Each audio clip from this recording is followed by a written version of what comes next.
Umangat ang isang kilay ni Kalista sa sinabi ng pulis. Imbis na makaramdam ng takot ay nanatiling kalmadong mukha habang nakahilig ang ulo sa sandalan at diretsong tingin kay Celeste. May malit na ngisi sa kanyang labi. Anong sangkot sa illegal na aktibidades? Malalim ang boses sa tanong ni Vinson. Mukhang hindi to masaya sa hindi magandang akusasyon ng mga pulis. Nagtaka naman ang mga pulis dahil sa naging reaksyon ng lalaki. Mukhang hindi ang mga to makapaniwala na kilala siya ni Vinson. Madilim pa rin ang mukha ni Vinson habang kaharap ang pulis at imbis na sagutin ito ay muli niya itong tinanong. Inuulit ko, anong illegal na aktibidades ang pinaparatang niyo kay Kalista? Oo nga mamang pulis, anong ginawang masama ni Kalista? Bakit niyo siya pinaparatangan? Sa pagkakakilala ko sa kanya ay napakabait niyang babae. Biglang sabad ni Celeste na kumapit pa sa braso ni Vinson, umangat ang isang kilay na nakamasid si Kalista. Kagabi lang ay inamin ni Vinson kung anong totoong relasyon nila ni Celeste at inamin din ito na gusto siya nito. Kaya sa nakikita ngayon, hindi niya mapigilang hindi mapanibugho, lalo na't hinayaan lang ng asawang nakahawak sa braso nito si Celeste. Kalista is not a petty and jealous person. Kahit nung bata pa siya, hindi siya naiinggit sa iba. Pero ngayon natututunan niya na kung paano magmahal ay sa kanya lang nakikilala ang selos. Mabuti na lang at magaling siyang magkontrol ng emosyon. Kung hindi ay kanina pa niya sinabunutan sa Celeste. Bago pa kung saan-saan lumunggang isip niya, ay muling nagsalita ang nagugulahang pulis dahil hindi alam kung bakit may dalawang babae sa kwarto. Nakaharap ito kay Vinson kaya si Vinson ang kinausap nito imbis na si Kalista na siyang dawit sa kung anumang kasong sinasabi ng mga ito. Ganito ho kasi yon Mr. Alcaraz. Nalaman na namin kung sinong suspect sa nangyari kay Miss Celeste. At ayon sa nakalap naming impormasyon, matapos siyang interogahin ay ang babaeng may pangalang Kalista Argente ang nag-utos sa kanya't nagbayad ng 100,000 piso para gawa ng masama si Miss Celeste. Gustong matawa ni Kalista sa narinig. What a cunning ploy. Napapailing siya habang nakamasid sa babaeng kapit na kapit sa braso ni Vinson na tila takot na lumingon sa kanya. Hindi. Paano nangyari yon? Bakit si Kalista pa? Hindi ho ba kayo nagkakamali mamang pulis? Inosente ang boses ni Celeste sa pagdinig niya. Kaya naman lalo tong kinaawaan ng mga pulis. Nilingon siya ni Vinson na may pagtataka sa mga mata. Pero determinado yung sinalubong ni Kalista. Hindi niya kailangan matakot sa uri ng tingin ni Vinson dahil alam niya na wala siyang kasalanan. Iniwas itong tingin at binalik sa kaharap na pulis. Siguraduhin yung meron kayong ebidensya sa mga paratang niyo. Dahil kung hindi ako ang magpapataw ng kaso sa inyo, malamig na saad nito. Meron ho kami ebidensya at witness, Mr. Alcaraz. We are hoping that Mr. Alcaraz wouldn't interfere in our work. Malakas sa singhap ni Celeste ang sumunod sa sinabi ng pulis. Meron ho kayong ebidensya? So ang ibig sabihin niyan, gusto talaga akong saktan ni Kalista? Biglang sadit at marahas siyang nilingon. How could you, Kalista? Tinuring kitang kaibigan dahil alam kong mabait ka. Pero paano mo ito nagawa sa akin? Nangiyak-ngiyak na duro sa kanya ni Celeste. Kung hindi ito nakahawak kay Vinson ay sigurado na palugmok to sa sahig. Napaismis si Kalista sa narinig. Hindi siya nakaramdam ng awa kay Celeste. Sa tingin mo ba, pag-aaksayahan ko ng panahon ng isang katulad mo? Matalas ang dila na sagot niya. Kalmado pa rin ang mukha niya at hindi nakakaramdam ng takot kahit pa itinuturing na siyang suspect ng mga pulis. Bakit naman kita pagkakabalahan ng oras kung hindi nga kita kilala? At 2 araw pa lang na magmula nang bumalik ka ng Pilipinas. May gustong mag-frame up kay Kalista at kung sino man ang gumawa nun ay isang napakalaking bobo dahil sa napakaraming loophole sa plano nito. At dahil doon ay mahina siyang napatawa. Gusto niyang kutusan ng taong yun naturuan nito kung paano ang tamang setup. Kalista, pinagtatawanan mo pa ako? Nakamaang natanong si Celeste at gustong yakapin si Vinson pero biglang hinablot ng asawang braso at iniwan ito sa kalumapit sa kama ni Kalista. Hinawakan siya nito sa kamay at sinuri ang kanyang allergy bago madilim pa rin ang mukha na hinarap ang 2 pulis. Kung gusto niyo siyang questionin, ay dito niyo na lang niyo gawin. She's still on medication at hindi pwedeng mantala yun. Baka anong mangyari sa kanya? Matigas sa saad nito. Nagkatinginan ng 2 pulis at tila nainis na sa laging pag-interfere ni Vinson. Kumuha ang isa sa mga ito ng posas at naglakad sa tabi ni Kalista upang posasan at muli na namang pinigilan to ni Vinson. Pero si Kalista mismo naglahad ng pulsuhan. Habang tinatanong ng mga pulis si Kalista ay pinalabas ng mga to si Vinson at Celeste. Ayaw pumayag ni Vinson kung hindi pa ito pinakiusapan ni Kalista. Noong si Celeste ang nakiusap ditong lumabas ay hindi ito nakinig kahit na ilang beses pa itong magmakaawa pero sa isang salita ni Kalista ay kaagad itong sumunod. Hindi mapakali si Vinson habang lumilipas ang oras na kausap ng mga pulis si Calista. Naniniwala siya na walang kasalanan ng asawa at kahit na matabil ang dila nito'y alam niyang hindi ito kayang mag-utos ng tao para gawan ng masama sa Celeste. Vinson, dahil nakapikit ay hindi nakita ni Vinson si Celeste na nasa kanyang tabi pa pala kung hindi ito nagsalita. Bigla siyang napamulat at napatayo ng tuwid mula sa pagkakasandal sa pader. Bakit nandito ka pa? Bumalik ka na sa ward mo't ako nang bahala dito. Biglang umiling si Celeste. Gusto kong hintayin ko anong resulta ng interogasyon ng mga pulis. Suit yourself. Aniya, bumalik siya sa pagkakasandal sa pader at ipinikit muli ang mga mata. Pero muling nagsalita si Celeste. Sa pagkakataong ito ay natigilan siya. Vinson, kapag ba napatunayan si Calistang may kasalanan at kung siyang nag-utos sa lalaking yun upang halayin ako, hihiwalayan mo na ba siya? I-divorce mo na ba siya? Hindi ka sasaktan ni Calista dahil hindi siya ganong klase ng tao. Hanggat hindi tapos ang kaso ay huwag mo siyang paratangan ng kung ano-ano. Nakagat ni Celeste ang pang-ibabang labi dahil sa malamig na boses ni Vinson. Ganun ba talaga kalaki ang tiwala mo sa kanya ha, Vinson? Mahigit 1 buwan pa lang kayo magkakilala. Paano nga kung siyang nagutos sa lalaking yon na pagsamantalahan ako? Ang mag-asawa ay dapat na pinagkakatiwalaan ng isa't isa. Yun lang at tumalikod na si Vinson at iniwan siya. Naiwan si Celeste na hindi makapaniwalang kinampihan na naman ni Vinson ang asawa nito. Dahil nabalitaan ng lahat ang tungkol sa pagkakasangkot ni Calista, ay agad na bumalik ang mga ito sa ospital para kastiguhin ang babae. Magkasamang dumating sina Shira at Jerome habang si Frederick ay papunta pa lamang. Dahil nasa tapat sila ng pinto ng ward ni Calista, nang bumakas yun ay sabay-sabay ang 3 lumingon sa labas ng 2 pulis. Si Jerome ang unang nagtanong. Mamang pulis, kumustang sagot ni Calista? Umamin na ba siya? Mabilis na umiling ang mga pulis. No. Kailangan ng circumstantial evidence. I have it. Biglang sabad ng bagong dating na si Frederick. Hindi maipinta ang mukha nito at nang madaanan si Vinson na nakasandal sa pader, ay tinapunan nito ang lalaki ng isang matalim na tingin. Kuya! Bumakas ang tuwa sa mukha ni Celeste na makitang kapatid. Ako ang ebidensya. Nakita ko si Calista sa park, kausap ang lalaking suspect. Frederick dropped a bomb, but that's not all. Nagkasalubong ang kilay ni Vinson sa narinig at mahigpit na naikuyom ang kamao.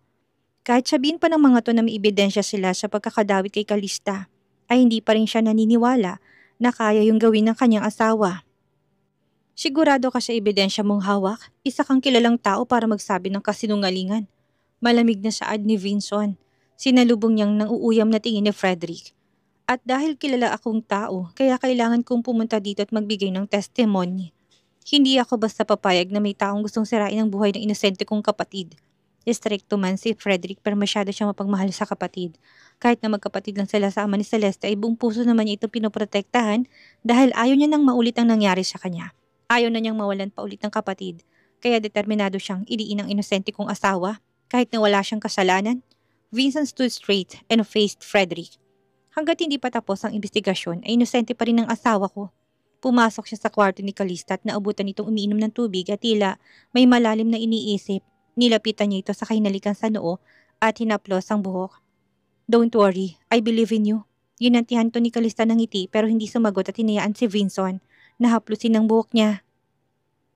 May hinala siya kung sinong gustong mag-set up sa kanya pero hindi niya maintindihan ay kung bakit niya ito kailangan gawin pa sa kanya. Napadala niya na ng mensahe si Rex pati na si Thor para imbestigahan kung ano ang tunay nangyari. Habang nagkatitigan ng mag-asawa ay nakatayo naman ang magkapatid na Frederick at Celeste sa pinto. Ramdam ni Frederick na nasasaktan ng kapatid na nakikita kaya naman kagad na siyang pumasok para tanungin si Calista. Sumunod sa kanya si Celeste at saka lamang muling nakabalik ang 2 pulis para i-record ang magiging sagot ni Calista. Nagkita tayo muli, Calista. Ikaw ang ebidensya? Nakaangat ang isang kilay na tanong ni Calista na makita si Frederick. Kung hindi lang siya napapamilyaran sa mata nito na parang nakita niya na ito dati ay tatarayan na naman niya itong muli. Nasabi ko na sa mga pulis ang dapat kong sabihin. Wala na akong dapat ipapaliwanag pa. Meron kang dapat ipaliwanag, Calista, sagot ni Frederick. Hinugot nitong cellphone mula sa bulsang suot nitong pantalon at saka ipinakita sa kanya. Naalala mong vlogger na babae nung gabing tinulungan mo si Lolo? Na-capture sa video niya na magkausap kayo ng kriminal. Ngayon paano mo ipapaliwanag? Isa pa, May palitan din kayo na mensahe kung saan pinadalan mo siya ng malaking halaga para pagsamantalahan ng kapatid ko. Gumisi si Calista. Kahit na ano pa man sabihin ni Frederick, hindi siya nagpakita ng takot. Napailing siya. Hindi niya alam na may isansya ng kung sino man ang gustong mag-set up sa kanya. Talagang pinag-isipang mabuti ang bawat kilos. Nang ipakita sa kanya ni Frederick ang video ay naalala niya na ang lalaking tinutukoy nito. Ang lalaking namimigay ng advertisement sa park at dahil naawa siya dito at walang may gustong kumausap dito ay hinayaan niya itong umupo sa inupuan niyang bench at nakinig sa mga patutsada nito.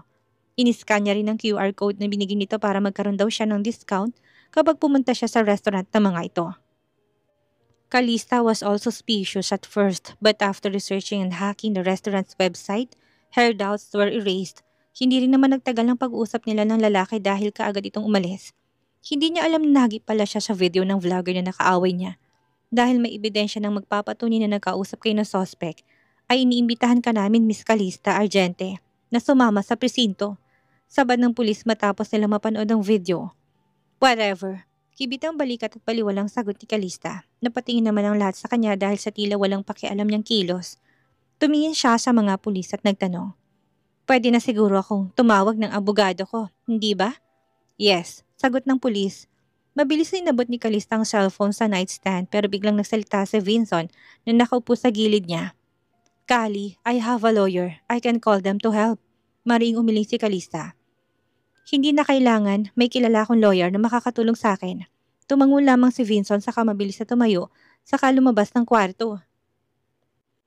Dahil wala na rin silang makukuhang sagot ang mga to kay Calista, isa-isa na naman itong umalis at hinayaan si Calista na kausapin ng abogado niya. Tiwala naman ng mga pulis sa kanya na hindi siya makakatakas dahil nakaposas pa rin ang isang kamay niya. Kakatapos niya lang sa tawag nang biglang may kumatok sa pintuan, kasunod nun ay ang pagpasok ng isang ginang na nasa 40 ang edad. Nangunot at nagtatanong ang mga mata na tinignan niyang matanda na kaagad namang nagpaliwanag. Miss Calista, ako po ang pinadala ni Arthur para alagaan kayo. Pagpapakilala ng ginang. Alagaan ako? Hindi makapaniwalang tanong ni Calista. Bakit siya nagpuntang asawa niya para iasa pa sa ibang taong nagbabantay sa kanya? Yes, Kali. Biglang sabad ni Natalie na nakasunod pala sa ginang. Siyang pansamantalang magbabantay sa'yo hanggat wala ang tiyo. Umangat ang isang kilay ni Calista nang marinig ang inis na boses ni Natalie.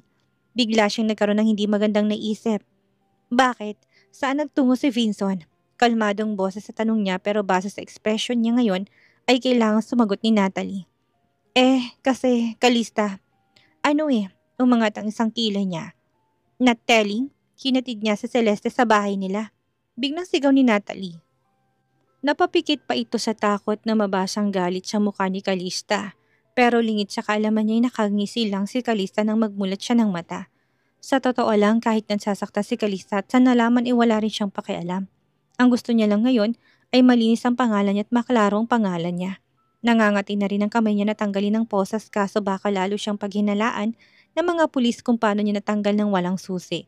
Kinabukasan ng hapon ay maaari nang lumabas si Calista. Pero imbis na sa bayang uwi niya ay dinala siya ng pulis sa presinto.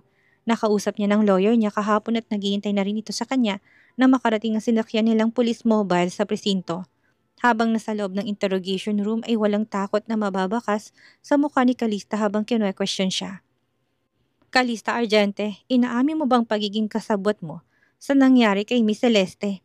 Walang emosyong nagkibit ng balikat si Calista at sinagot ang pulis na nagtanong ng walang kagana-ganang boses. Wala akong dapat aminin dahil wala akong ginawa. Hindi rin ako magsasalita hanggat hindi nawarating ang abogado ko. Pagkatapos magsalita hindi na umimik si Calista. Pigil ang inis ng pulis at tinignan siya. Kahit na anong gawin nitong pagtatanong, hindi siya sumagot hanggat na may kumatok sa pinto at ipinagpaalam sa kanila na dumating ng abogado ni Calista. Pinatayo siya ng pulis at nagtatanong sa kanya at dinala sa isa pang kwarto kung saan naghihintay na doon ang kanyang abogado. Nandun din ang magkapatid na Frederick at Celeste, pati na rin sina Jerome at Shaira. Pero ang taong inasahan niyang makita ay wala doon. She was disappointed but that was not shown on her face. Ano nga bang inaasahan niya? Kahit inamin na nito na gusto siya nito, hindi pa rin ito kayang iwan ng babaeng nagligtas dito. Dumiretso siya ng upo sa tabi ng abogado niya na ikinakunot ang noo ni Frederick. Sino ba naman ang hindi mangungunot ang noo sa abogado na kinuha niya? Isang batikang abogado na halos lahat ng kaso ay naipanalong kinuha niya. Si Attorney Emmanuel Lazaro. Kahit siya ni kilala ito at halos lahat na naging kliyenteng ito ay halos mayayaman. At alam ng dalawang kaharap niya na hindi siya tinulungan ni Vinson na kumuha ng abogado at siya mismong kumausap kay Attorney Lazaro. Attorney Lazaro, hindi ko akalain na sa tanyag ng pangalan mo ay gusto mong depensa ng taong gumawa ng kasalanan. Ano na lang ang sasabihin sa'yo ng mga taong mataas ang respeto sa'yo? Biglay sabi ni Frederick. His voice was full of mockery, but Attorney Lazaro only smiled at him. Mr. Frederick, trabaho kong depensa ng kliyente ko. Kung ano man ang kalalabasan ng pagdedepensa ko ay yun ay dahil ginagawa ko lamang ang trabaho ko. Frederick loudly scoffed. Ha? Tingnan natin kung tama nga bang taong kinampihan mo. Hindi nagtagal ay muling bumukas ang pinto at pumasok ang dalawang unipormadong pulis kasamang sospek. Nakausap na ito ni Atty. Lazaro kahapon pero muli niya itong tinanong na makaupo ito sa harapan nila habang nakaposas ang paa at kamay. Mr. Paulo, ulitin mo sinabi mo sa akin kahapon sa lahat ng taong narito. Ituro mo kung sinong taong nag-utos sa'yo para saktan si Miss Celeste. Sabihin mo rin ang lahat ng pangyayari kung paano mo ginawa ang krimen. Agad na tumango si Paulo at nagsimulang magsalita. Isa-isa nitong inilahad ang plano na pinag-usapan nila ng mastermind kuno nito. 3 gabi na nakakaraan nagkita kami ni Calista sa parke upang pag-usapan ang plano tungkol sa gagawin ko kay Miss Celeste. Pagkatapos noon, pinadalhan niya na ako ng 100,000 pisong bayad. Sigurado ka na si Miss Calista Argente ang nag-utos sa'yo? Muling tanong ng abogado ni Calista. Sigurado po ako. Kung ganon ay paano kayo nagkakilala ng kliyente ko? Tila natarantang mata ni Paulo at ilang segundong lumipas bago tumakasagot. Sa internet. Nakilala niya ako sa internet. 2 buwan na nakakalipas mula nang una kong inabisuhan ni Miss Calista. Ang sabi niya sa akin malapit na raw umuwi si Miss Celeste at magiging sagabal daw siya sa pagsasama nilang mag-asawa dahil may nakaranito ang asawa ni Miss Calista. Kaya naman inutusan niya ako na gawa ng masama si Miss Celeste. Mahinang napatawa si Calista. Sa totoo lang ay naantok siya sa mga kasinungalingang pinapaliwanag ni Paulo. Kung sino man ang taong nagutos dito isang amateur. Sinungaling, sigaw ni Atty. Lazaro. Malakas pa itong napapukpok sa mesa dahil sa sagot ni Paulo. 2 buwan? Hindi pa nagkakakilalang kliyente ko at ang asawa nito nung nakarang 2 buwan. Namutla si Paulo at kagad na nabalisa. Kasi basta. Tignan niyo na lang ang record ng chats namin at ang resibo ng pagpadala niya ng pera sa akin. Natatarantang sagot pa nito. Magtutugma pa kaya ang chat records na sinasabi mo? Kung makikita mo ng witness na dala ko? Bigla namang sumabad si Shira bago pa makasagot si Paulo. Calista, umamin ka na lang sa naging kasalanan mo. Bakit pa gusto mo pang palakihin ang kaso mo kung pwede mo namang paliitin yun? Kung ang amin ka, baka mapatawad ka pa ng kaibigan ko. Ngunit mahinang tawa lang sinagot ni Calista dito at napahikab. She is really feeling sleepy right now. Na makita naman ni Shira ang binabaliwala siya ito ay nagpapadyak lang ito sa inis. Kali, ang malumani na boses ni Celeste pumukaw sa inaantok na si Calista. Nang magangat siya ng tingin ay nakita niya si Celeste. Nayakap-yakap ng kapatid nito takot na takot dahil kaharap nito si Paulo. Tama si Shira Kali. Kung umami ka na sana sa ginawa mo at huwag pahirapan ang sarili mo. Baka mapababa pa ang sentensya mo. Gumisi si Calista tumalokip-kip na tumingin kay Celeste. Miss Celeste, mukhang nagkakasundo yata kayo ng bestie mo para hindi na ako makapagsalita. Para depensa ng sarili ko. Sa pagkakatong ito'y pumasok ng witness sa sinasabi ng abogado ni Calista. Agad ang mga itong dumiretso sa nakaposa sa si Paulo. Ngayon ituro mo muli kung sino sa lahat ng taong nandito ang nag-utos sa'yo para saktan si Miss Celeste. Attorney Lazaro said firmly. Lalong namutlang mukha ni Paulo pero bumakas ang tuwa doon nang makitang 2 bagong dating. Ang kanyang mag-ina. Ngayon nakita niyang ligtas ng mga ito'y wala na siyang dahilan para magsinungaling. Habang iniinteroga ni Attorney Lazaro si Paulo ay wala pa rin kabuhay-buhay si Calista na nakasandal sa kanyang upuan. Hindi niya alam kung dahil ba hindi niya kasama ngayon si Vinson, kaya kahit na kung ano-anong pinagsabi sa kanya ni Shira at Celeste ay tumatagos lang sa kanyang tenga. Siyang nagutos sa akin para saktan si Miss Celeste. Nang magsalita si Paulo ay saka siya nagangat ng tingin at tinignan kung sino tinuturo nito. Calista knew the real culprit, but she didn't know how far that girl would go to overcome this situation, knowing that she had failed to implicate her. Paulo was pointing at Shira. Calista's lips twitched in disbelief. Hindi siya makapaniwala sa nasaksihan. Ako? Bakit akong pinagbibintangan mo? Wala akong kinalaman dyan. Shira pointed at herself with a horror in her face. Parang manok na tumutok ang ulo ni Paulo dahil siya mabilis sa pagtango nito. Pagkatapos ay lumuto sa harapan ni Calista tumingin ng tawad. Miss Calista, patawarin mo kung nadamay ka rito. Natakot lang ako na baka hindi ko na makitang mag-ina ko. Nang tumango si Calista saka to bumaling sa pulis. Officer, nagsasabi po ako ng totoo. Ang babaeng yan po talagang nag-utos na gawan ko ng masama si Miss Celeste. Kinidnap niya rin po ang mag-ina ko para siguraduhin na susundin kung gusto niya. Napatda at nagulat ang lahat sa narinig na sinabi ni Paolo maliban kay Calista na tumingin kay Celeste. Hindi niya akalaing nakatingin din pala ito sa kanya at nang magsalubong ang mga mata nila isang nakakalokong ngiti ang binigay niya. Paolo, sigurado ka ba na babaguhin mo na naman ang testamento mo? Kapag nagsabi ka ulit ng kasinungalingan, ay lalong bibigat ang kaso mo. Biglang banta ng pulis na siyang nagre-record ng usapan. Samantalang si Shira ay may pagkabahala sa mukha na may halong labis sa pagtataka. Mukhang hindi nito inaasahan na itong iduduro ni Paolo na leader ng krimen. Mr. Frederick, siya ang witness na sinasabi ko sa inyo. May taong kumidnap siya mag-ina ng suspect na si Paolo at pinagbantaan siya na kapag hindi niya sundin ang pinapagawa sa kanya, ay siguradong hindi niya na makikitang mag-ina. Mr. Lazaro said to Frederick, his face full of formality. Nagpatuloy pa sa pagpapaliwanag si Paolo at sa pagkakataong ito ay mataman na nakikinig si Calista habang dinidiin itong suspect ay si Shira. Habang ang mag-ina ni Paolo ay inalis na sa kwarto upang tanungin ang totoong nangyari at lumipas ang 30 minuto bagong mga ito bumalik. Sa sobrang galit ni Shira naglakad ito patungo sa kanya takma siyang sasampalin pero napigilan to ng 2 pulis na nakabantay sa tabi. Calista! Hysterical na sigaw nito. Ang kapal ng mukha mo pagbintangan ako! How dare you to frame me up? Wala kang puso! Bakit binibintang mo sa akin ang gawaing inutos mo sa kriminal na to? Napailing si Calista at napaismid.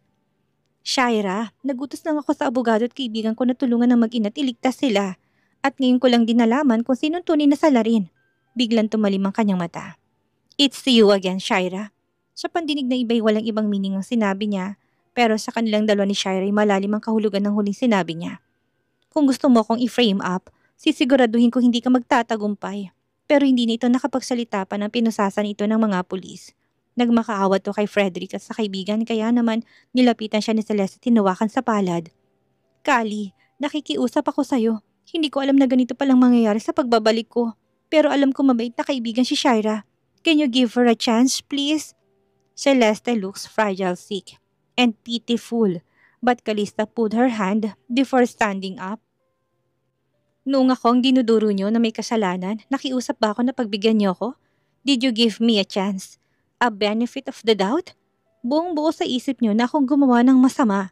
Inikot niyang mata upang tignan ng lahat ng nandoon, saka ibinalik ang tingin kay Celeste. Ngayong kaibigan mo nang naimplika, ay papakiusapan mo ko? Hindi ba dapat ay sa'yo siya makipag-usap dahil ikaw ang biktima? Pero Kali, naglakad na si Calista upang umalis sa kwartong yun matapos tanggalin sa pagkakaposas at bigyan ng signal ng mga pulis na maaari na siyang lumabas. Pero bago yun nilingon niya si Frederick. Hindi ba't mahal na mahal at protektado mong kapatid mo? Siguradong hindi mo palalampasin ng tunay na may sala, hindi ba? Frederick was stunned by her blunt words. Natuod to sa kinupuan at hindi ka agad nakasagot. Nagkibit lang ng balikat si Calista at kasunod si Attorney Lazaro ay lumabas na sila doon. Habang nasa hallway palabas ng police station ay bigla siyang tinawagan ni Thor. Boss, mabuti naman nakalabas ka na. Tuwang-tuwang boses sabi ni Thor. Tuwang-tuwa ang boses sa sabi nito. Napangiti si Calista. Kahit na minsan isip bata itong kaibigan at alalay niya ay magaling pa rin itong gumawa ng trabaho. It was you who helped me. Kung hindi niyo hinahanap ni Rex ang mag-ina ay siguradong sa kulungan ako matutulog. Boss, kasi hindi kami ni Rex ang nakahanap ng witness. May nakauna na sa amin. Nangunot ang noon ni Calista sa narinig. Anong ibig mo sabihin? Kung hindi ako nagkakamali, kagagawa niyo ng asawa mo. Nakita kong assistant niya nung pumunta kami sa bahay ni Paolo. Sigurado ako nag-imbestiga rin sila, boss. Sumilay muli ang ngiti sa labi ni Calista pero kagad din siyang yumuko upang itago yun kay Mr. Lazaro. Pagkatapos ng tawag ay dali-dali siyang naglakad palabas at hindi nga siya nagkamali dahil naghihintay sa kanyang lalaking kitagal niyang hinintay. Nakasandal to sa kotse nito tila naghihintay sa kanya. Dahil nakasuot to ng shades ay hindi niya mabasang emosyon sa mga mata nito pero alam niyang nagkatitigan sila. Napatigil si Calista sa gitna ng pinto kaya kahit na sa likuran niyang si Mr. Lazaro ay hindi makadaan. Vincent hooked his finger and gestured for her to come. Inayos ni Calista ang mukha at dahan-dahang lumapit sa lalaki. Vincent, mahinang bulong niya sa pangalan nito ng halos kalahating metro na lang ang agwat nila sa isa't isa. Hinubad ni Vincent ang suot nitong jacket, saka binalot sa kanya. at mahigpit siyang niyakap. I'm glad you are free.